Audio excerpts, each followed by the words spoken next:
Hello everyone. Welcome to my talk. Today I'm talking about our game Rival Stars Horse Racing and how we got that from a high fidelity console title onto mobile platforms. So first off, a little bit about me. I'm Megan. I am a senior programmer at PikPok, been working there for 2 years. About 18 months ago, I started specializing in optimization and graphics programming. But before that, I've been working as a web and app developer for about 10 years, working on kind of high-performance web apps. And a little bit about PikPok. We're the oldest and one of the largest independent game studios in New Zealand. Founded over 20 years ago as She Interactive, and these days mostly focused on the free-to-play mobile market, although that's not always the case, as demonstrated by this title. We develop internationally acclaimed titles like Into the Dead 2, and Into the Dead 1, obviously.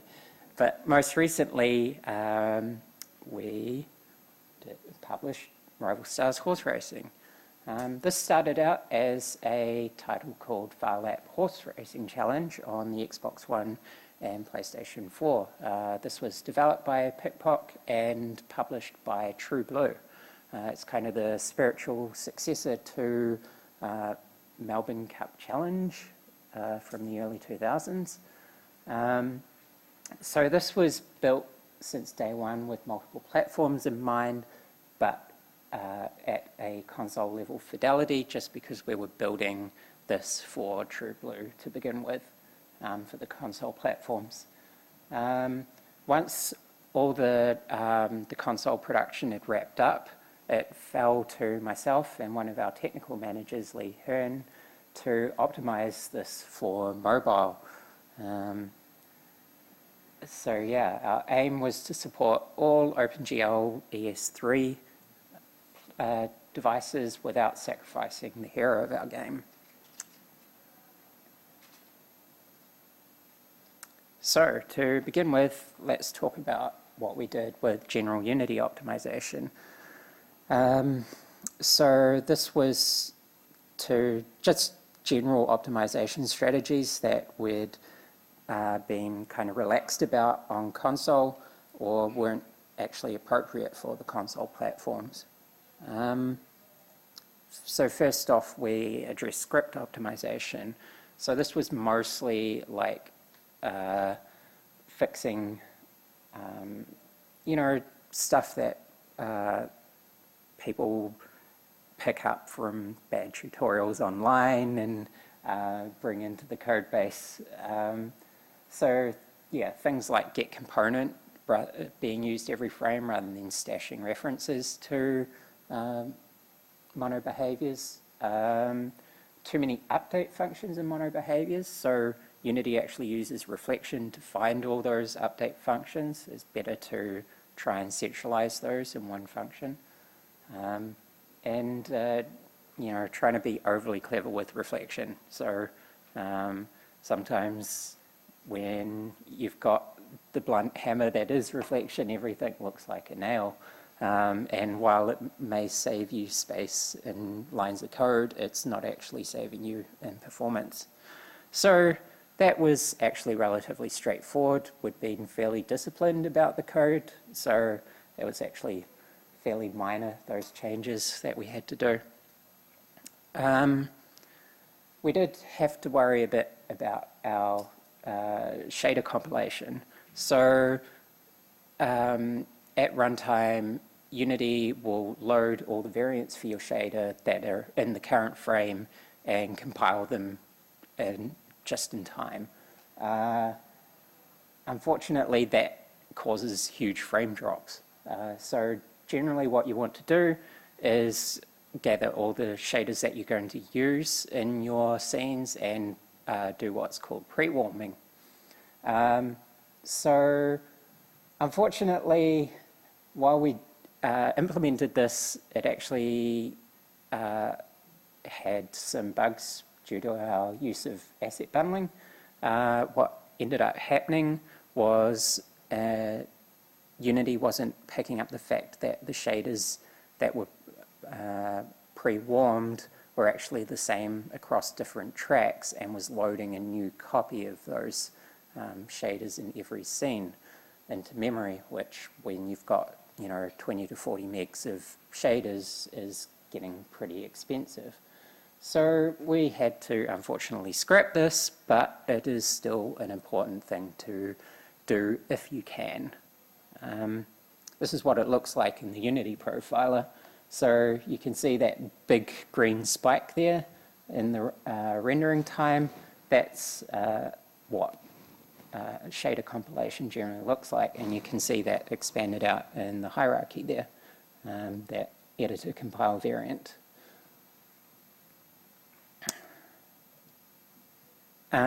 We tried to reduce allocations just for both memory optimization and just trying to get a handle on our memory usage. There was a number of places where this typically occurs. Using for each loops, while convenient for iterating over collections, actually allocates every loop because it has to allocate a new iterator. Always use for, classic C style for loops. Link functions in the same regard often allocate, so you generally want to not use those, as convenient as they are. Default Unity logging allocates strings even in production in release code, so we actually developed our own logging library to try and remove those allocations. You generally want to avoid using lists and dictionaries. Try and use static array buffers if you can. That can be a bit of a head scratcher at times, but is a good thing to try and do. Object pooling of game objects can reduce a lot of allocations, so when you create a new game object, that has to allocate all the memory for that. Audit third-party code as well, because stuff from the asset store isn't always written by professionals or with performance particularly in mind, so you generally want to review that. Doing all this can help you avoid the garbage collector from dropping frames for you, which looks a bit like this. That horrible brown color there is from the garbage collector deciding that it needs to clean up a bunch of your objects and dropping your frames down to around 30. So it's actually pretty easy to spot. Like Unity has its own section for that in the profiler, so yeah, good to keep an eye on. Animations. So we had a lot of animators being used for UI animations in our game, and they are a great workflow for artists. They're something they're used to, especially if they're not, UI artists necessarily. So what we did was we let them go nuts with animators to begin with, and then once they were happy with what was there, we started replacing those with code-based tweens where possible. The animations for the horse were huge, hundreds of megabytes for in-game and idle animations for the gallops and that sort of thing. So we had to do extensive work to simplify that, including removing bones from the skeleton and removing redundant keyframes, which was a lot of work.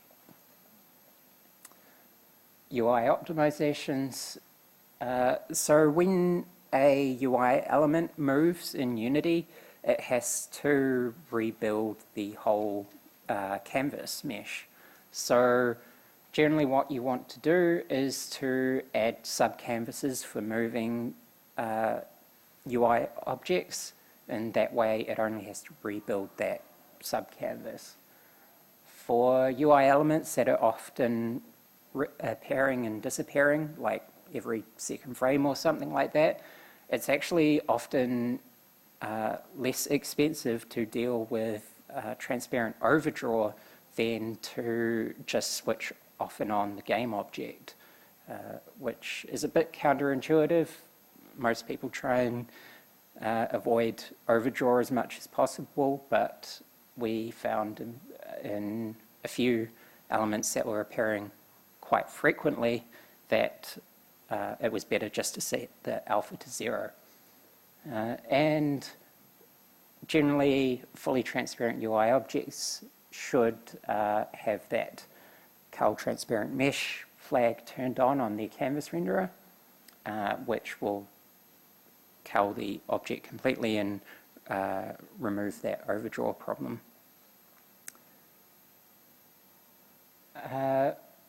Once your scenes are in a final state, you can start looking at render order. So this is mostly in the case of small objects in your game world that are quite likely to be obscured by scenery and larger background objects. You want to draw those last because they're more likely to be occluded by that geometry. So in your materials, you can set the render order, and so you want to set that higher for those small foreground objects. So in particular for Rival Stars horse racing, that was like the fence posts for the railings around the track, things like that.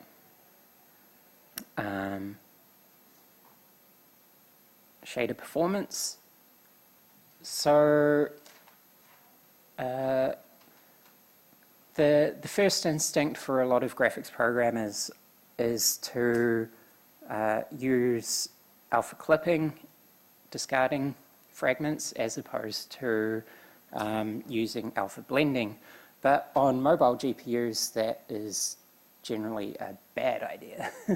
So you want to avoid doing that. For Apple GPUs, we found texture sampling to be really surprisingly expensive.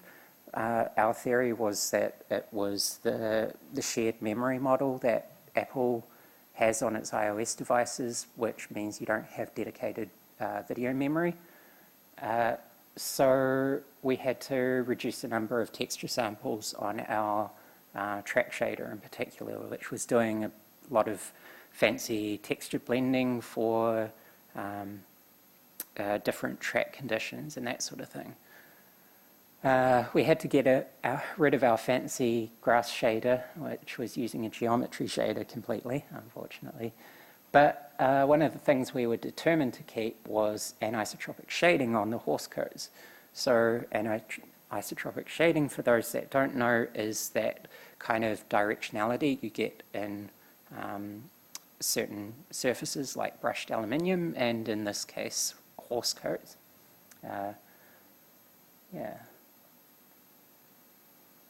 And then finally, was the kind of the simple stuff. Reducing vertex count.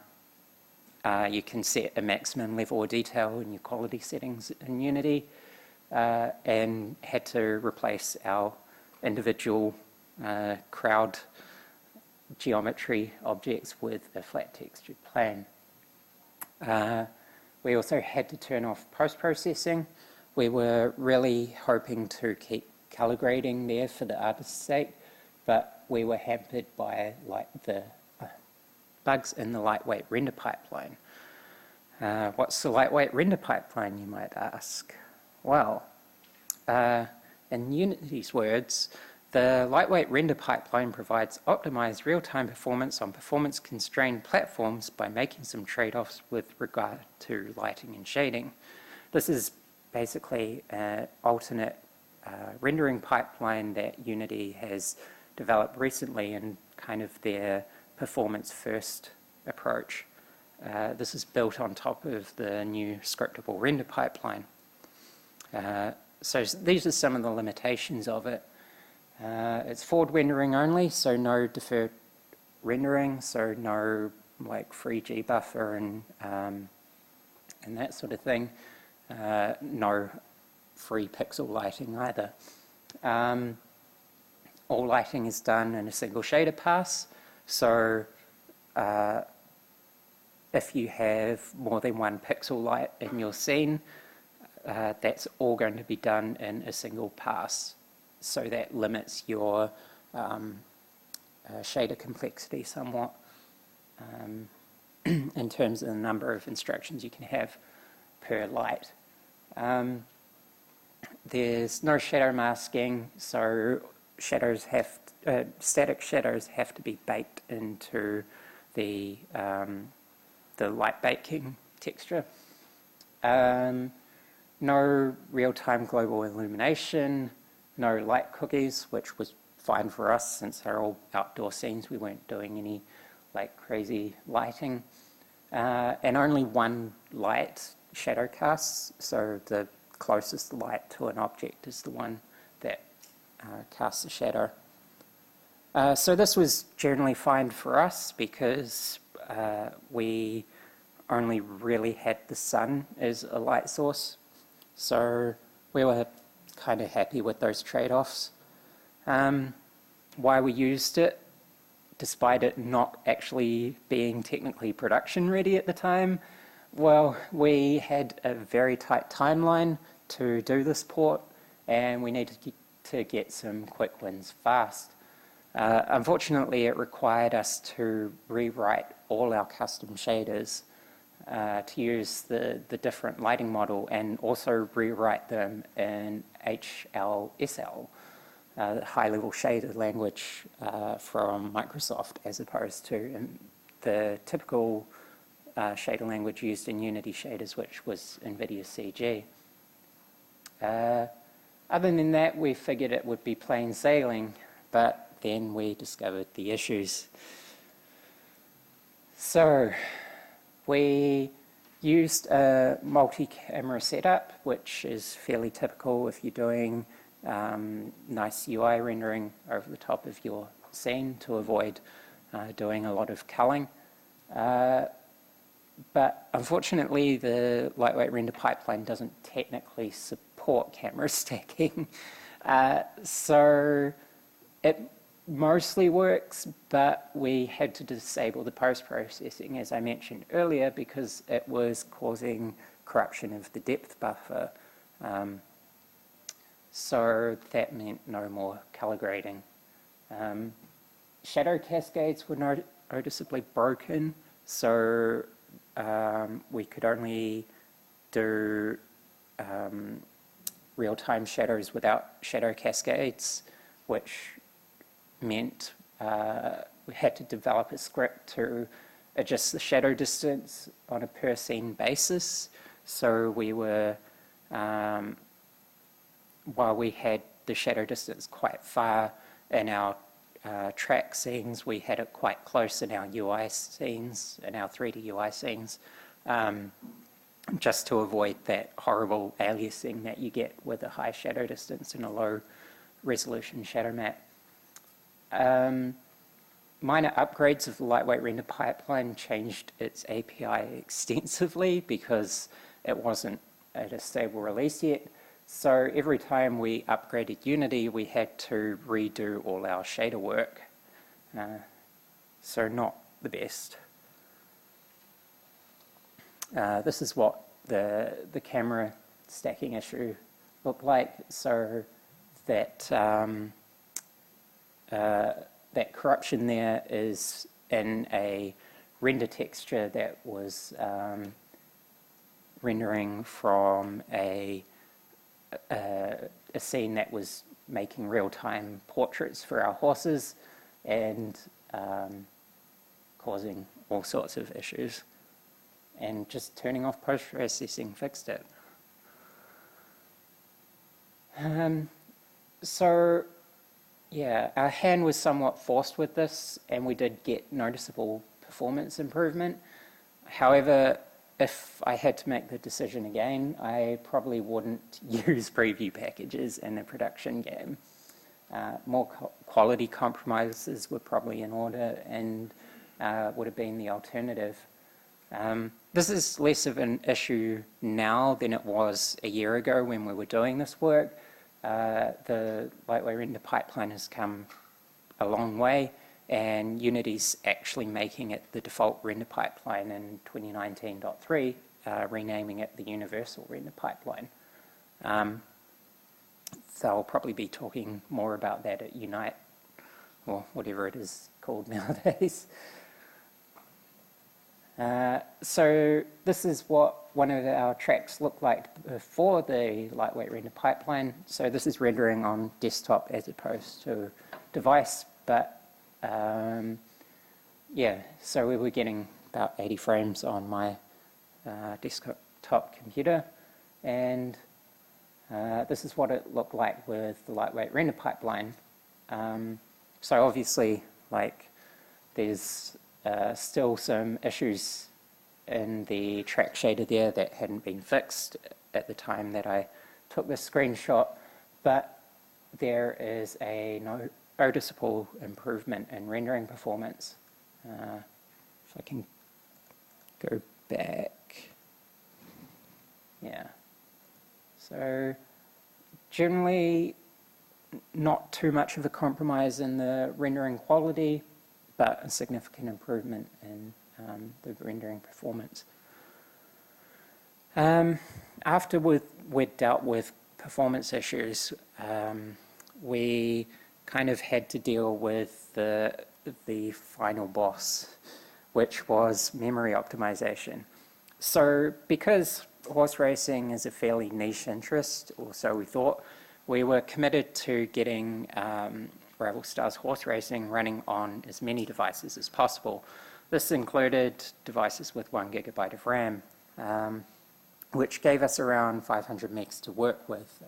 If you've ever worked with 1 GB devices, the OS gets very angry if you try and use more than that. At this point, we weren't hugely optimistic. You know, Unity runtime takes up a good chunk of your memory already, and then, you know, you've not got much to work with in terms of texture and shader usage. So we used a few tools to try and get this under control, starting off with the built-in Unity tool, which is the Unity profiler. It's pretty simple, quick to identify, you know, overly large textures. You know, artists accidentally included the HDR skybox or something like that. But it can be a little unreliable in the editor in terms of reporting accurate memory usage, and it's very flaky on device.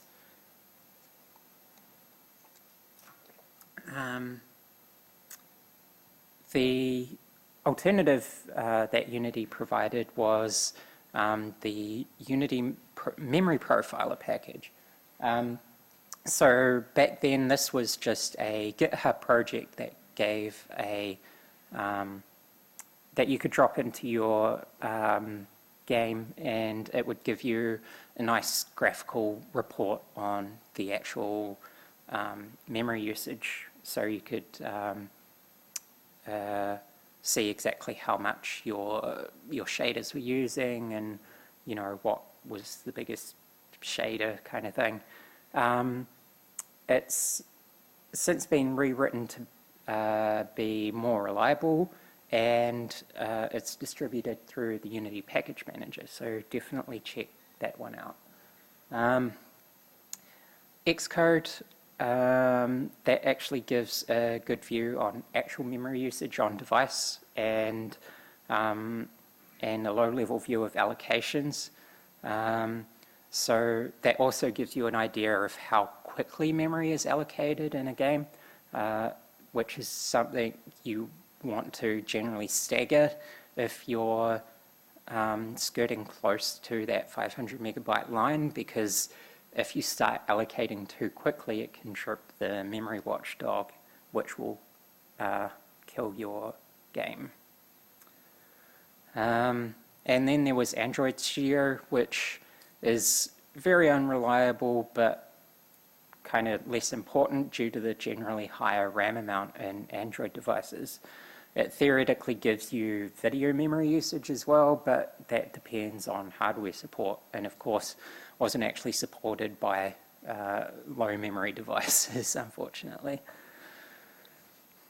So what did we actually do to reduce our memory usage? Well, this was kind of the easy stuff. So just making sure your texture formats are correct. Because we set a minimum of OpenGL ES3, we could use ETC2, which gave us slightly better texture compression without sacrificing quality.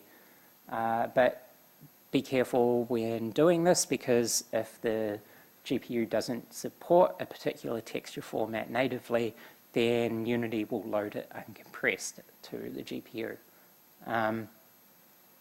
We decreased the texture resolution, halved it in most cases, and increased our audio compression, much to the distress of our audio team. We relaxed a little bit on music because that obviously sounds much worse compressed as opposed to short sound effects.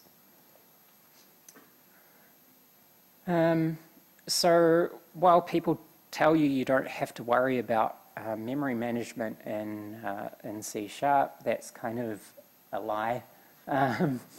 With memory managed languages, you've got two major gotchas that you've got to watch out for to make sure you're not keeping references around longer than they should exist. So first one is cyclic dependencies.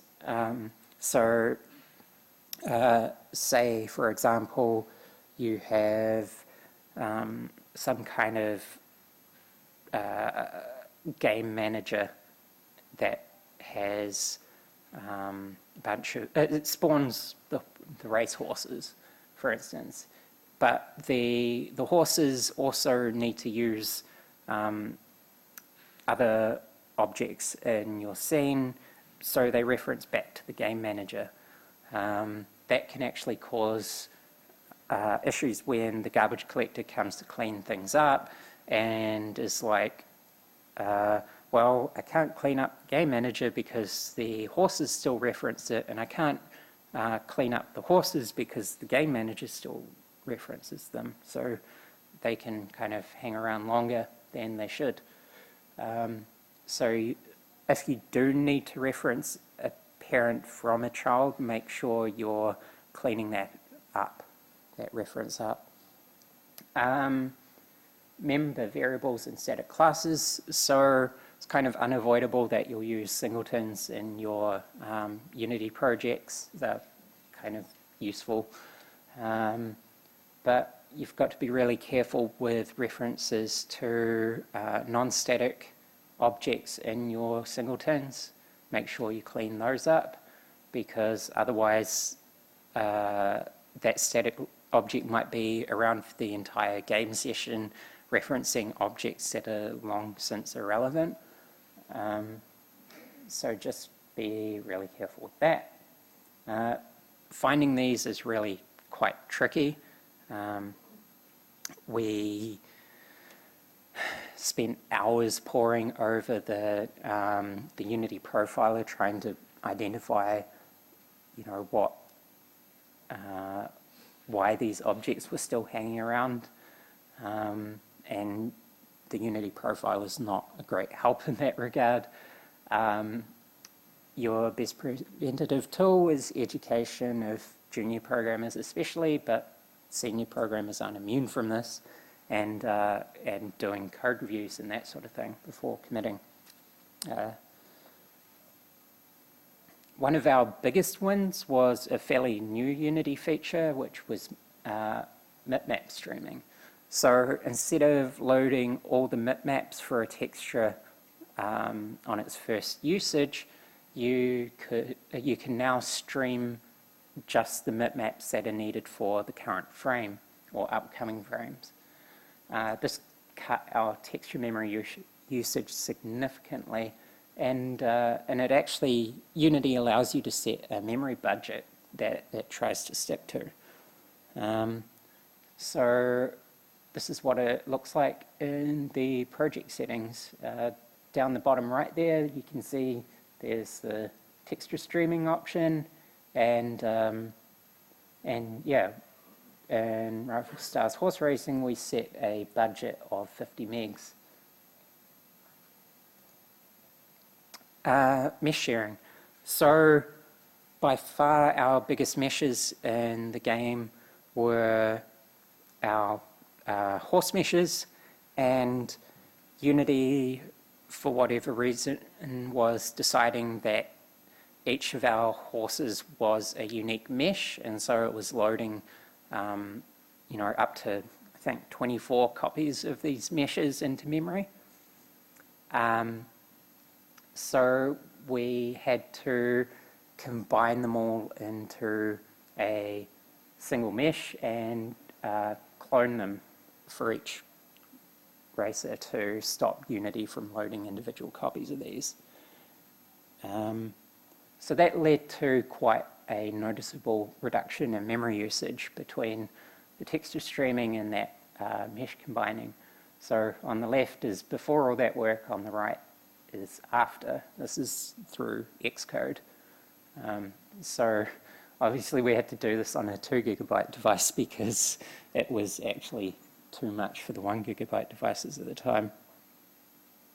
Another thing we did was scene splitting. So on our high-end devices, we could have all our objects in the world, but we ended up identifying, stuff that was kind of not really needed for the full experience of the race, and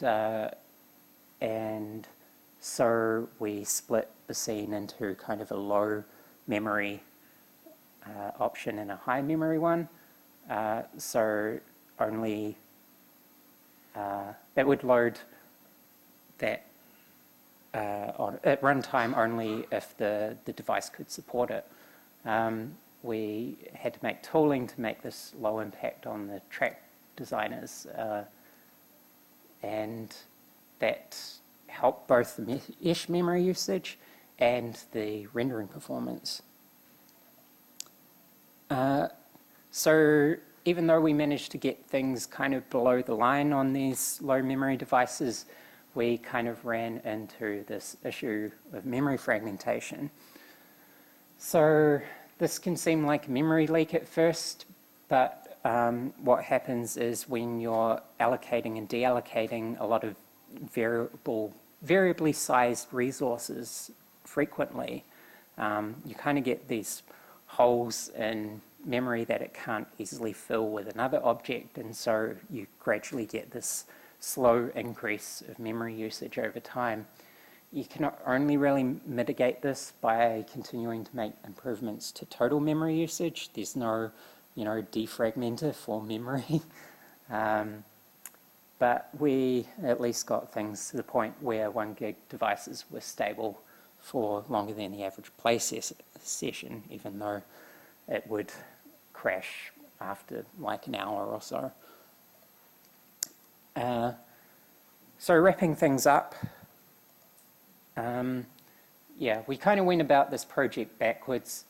Would have been easier to build up to console fidelity than pare things back down.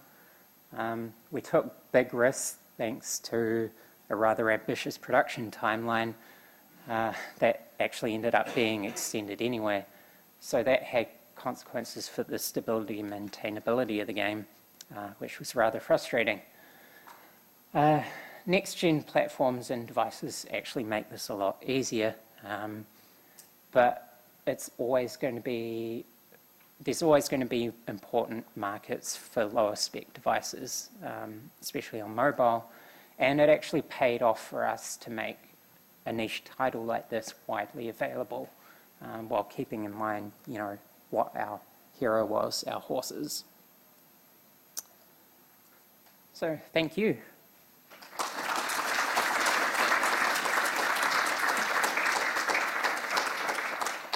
Any questions? Oh, there's a mic. Hi.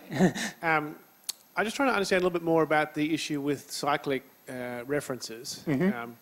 So I guess Unity is using a conservative garbage collector, and I would have thought that rather than reference counting, and I would have thought that a garbage collector ought to be able to reclaim objects even if they have cyclic references, just by marking from the roots, like the pointers in the stack, all reachable objects, and then removing everything else.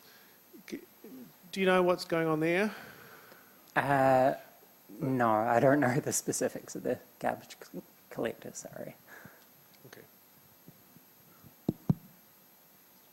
Yeah, sure. Just on regard to the shader level, did you look at any other optimization such as vertex lights or vertex coloring, or did you feel that the optimizations you got were enough without having to rewrite everything additionally to account for that? So Unity will actually, so you can set a limit on the number of pixel lights in your scene, which I think we set to 2, and anything beyond that becomes a vertex light.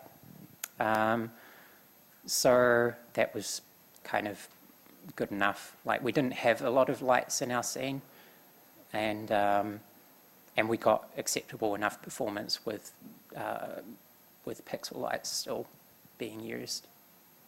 So just to follow up, and if you set it to 0, does that automatically turn everything into a vertex light? I presume so, yeah.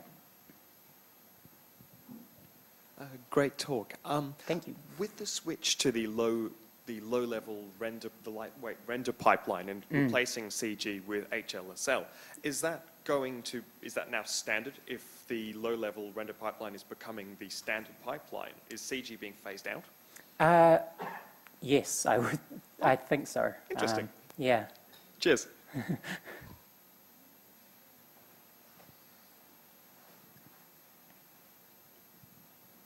This is in regards to the memory fragmentation issue that you're talking about.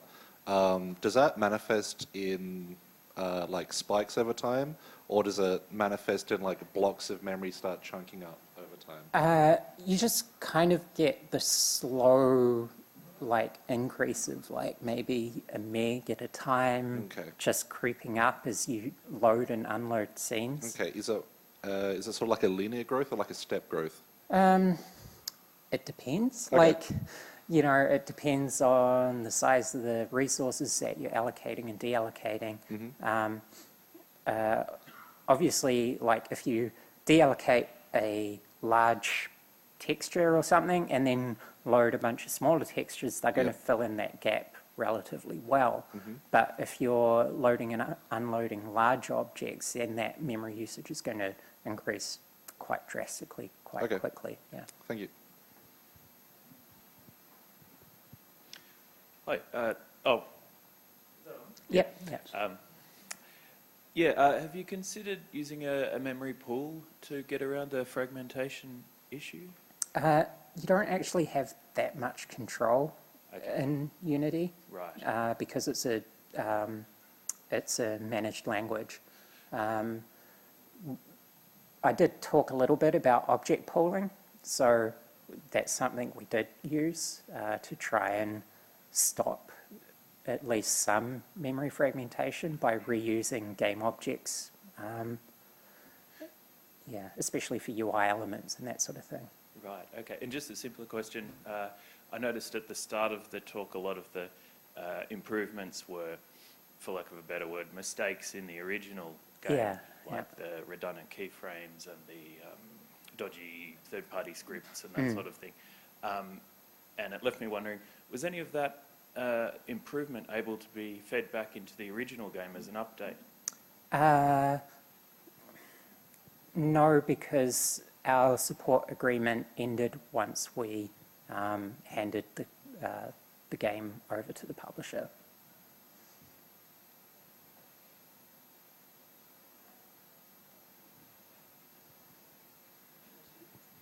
Could you please go into a little bit more detail about how you changed the UI animations into code twins?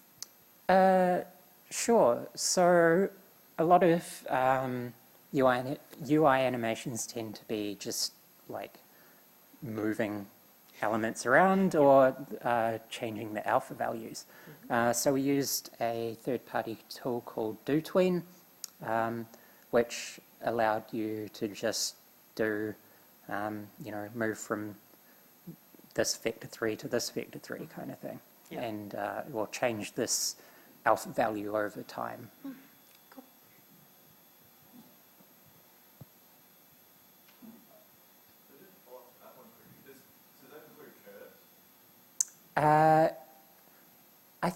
I am not entirely sure. I don't think we did anything with any kind of non-linear ease, but I'm pretty sure it does support, some predefined curves, and you can probably provide it with a Unity animation curve or something like that. Yeah.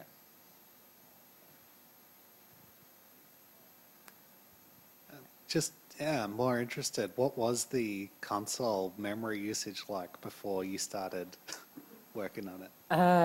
Gosh. I don't know if I could give you an exact number. It was because we knew we were going to run into problems fairly early on, so we were just like right from the beginning just ripping out all the HDR textures and that sort of thing. So, it was a case of going from being fairly loose with our memory usage on console to being really conservative. Yeah. It wasn't something we had to worry about on console anyway.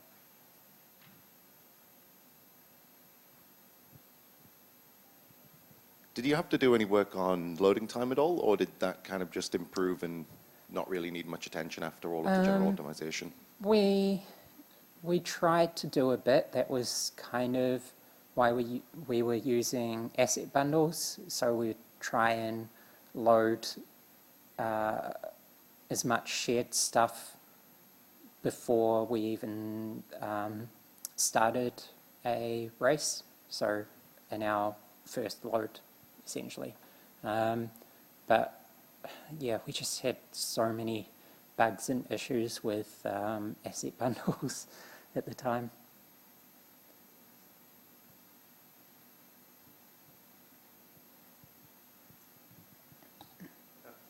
Hello.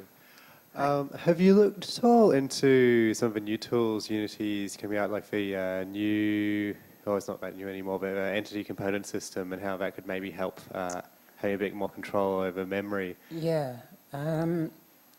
ECS is great, but it's kind of difficult to retroactively put into a project. You kind of need to start with it from day one.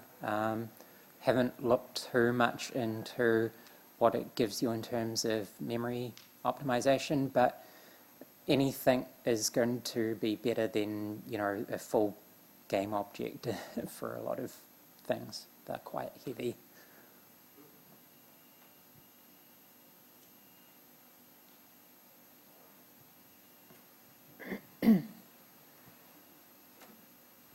Hey, how strict are you about what you load and unload as you go from scene to scene, like from the menus to the gameplay?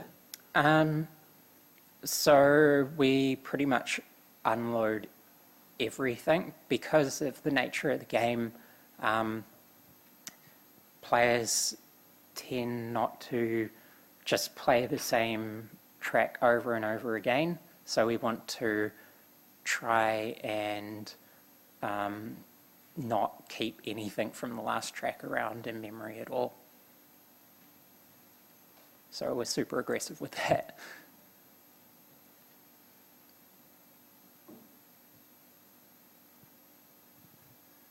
Any more? No? Thank you very much, everyone.